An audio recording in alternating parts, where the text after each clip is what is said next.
for tuning in for another episode of the awesomest show in the universe. And Nicole, Thank you. Thanks, everybody. We're here to talk today about the top 5 things that you should do during closing. Closing etiquette, okay? Closing etiquette. Let's get right into it. What do you think? I think so. Number 5. Boom. Be on time.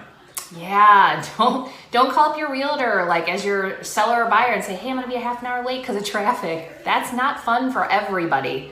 You're going to let a lot of people down if you're late for the closing. Yeah, especially then if you want to read everything and stuff. That'd be weird. Yeah, that would be bad. Watch what you say. Number 4, watch what you say. Everyone, realtors, everyone, the sellers, buyer, if your house appraised for $20,000, or if the appraisal came in $20,000 over what you're buying the house for. Don't tell the sellers that as you're sitting at the closing table. Don't break their heart. Don't say that you have a bad neighbor that you hate and you're so glad you're moving as the seller. As a realtor, pay attention to your clients. Don't talk to the lender the whole time and ignore your clients. Or don't tell them how excited you are to gut the whole house. The poor seller, lived their whole life, to make and stuff. Or talk to the other realtor about how you had a blast getting wasted last night or something crazy like that. Mm-hmm. Yeah. I've heard that before. I've heard that. I heard it all. All right. Number 3, closing gifts. Nothing wrong with giving closing gifts. That's fine. But you got to give them outside of their closing room. Yes. I think it's very unprofessional. When I first got started, you weren't even allowed to do it in the closing room. And I think things just changed on that. But, give your client a gift. That's fine. Do it in the parking lot. Do it outside the building. The closing room should be a place for professionalism. I know we're probably going to get some pushback on that one. Probably. But I don't care. That's what I say. Well, I think you need to think about your other realtor partner too. You don't know what position they're in. Maybe they're brand new and they can't afford to give gifts to their clients. Or maybe they just kind of had a bad transaction and they forgot the gift that day. Anything like that. And they may be mailing it to their client later. It doesn't make your realtor partner look like a good realtor when you give a closing gift and they don't. That's kind Still of doing that realtor thing. Yeah, I know. All right.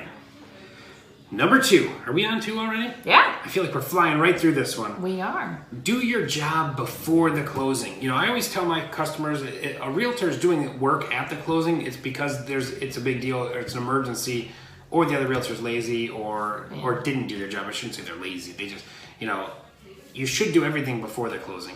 If you have a person that is very analytical and they're going to want to read everything, I've had that happen before.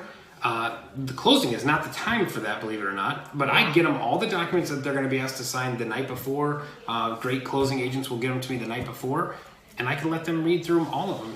They don't, in case they have any questions. Yeah, nobody wants to sit at the closing table and shoot daggers at the person that is reading every single document, and the closing takes like 2.5, 3 hours because of that. So, and make sure you're checking your closing statement before you go into the closing. Your closing disclosure should be checked by you a day or 2 before closing. Adding fees if there's home warranty on the wrong side or anything like that. And don't check your phone during the closing, like Craig's doing in this video right here. And in the take before this, it was going off because he never turned it off. Just so you know. They don't care about that. Yeah, they do. So just make sure that you're being courteous to everybody in the transaction. We should have probably did number 1 is it's about the customer. Yes. It's not about the realtors. I know you're friends with the lender and you work with the closer all the time and all that kind of good stuff. But really, this is a magical time for the buyer and the seller. The seller is moving on, going somewhere else. The buyers, that was their dream home that they're going to be closing on. So it's really about them. It shouldn't be about the real estate agents. Yeah, and you don't want to talk about like how much business you're doing with the lender and like things like that. You really need to remember that, especially like a first-time buyer or an emotional seller, it was their mom's house that they had to sell and things like that. You need to make sure you're focusing on the people aspect during the closing and not so much your business. And that's probably a better place where I should have did that little texting bit or whatever. Probably. Yeah. Yeah, don't take, try not to take phone calls, try not, be professional.